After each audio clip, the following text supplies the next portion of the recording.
Körpümüz demək olar ki, hazırdır. Möhtəşəm, möhtəşəm rənglənib, piyada keçidləri, məhəccərlər rənglənib. Hər iki tərəfdən piyada keçidləri,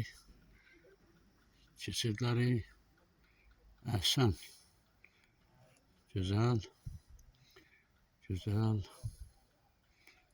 çay mənzərəsi.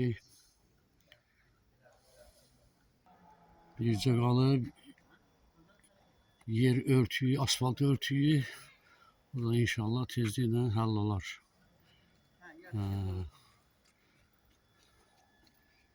Güzel.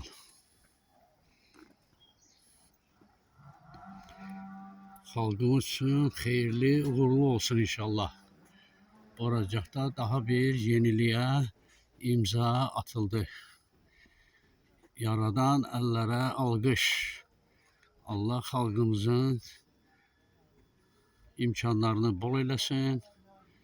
Daha gözəl, daha möhtəşəm tikililər yaransın və gələn il Boracaq qəsəbəsinin qəsəbə statusunu verilməsinin 60 ili münasibətinə yeni töhfələr görək inşallah.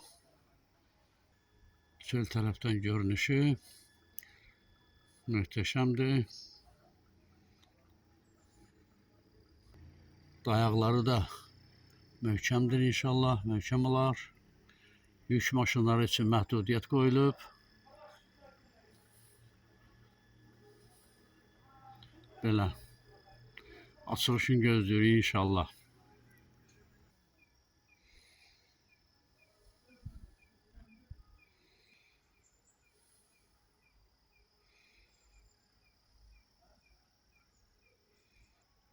O gün olsun ki, bu köhnə məktəbin yerində möhtəşəm uşaq bağçasının binasını görək. 40 ildir, 50 ildir deyirik, hələ bir səs-səmir yoxdur.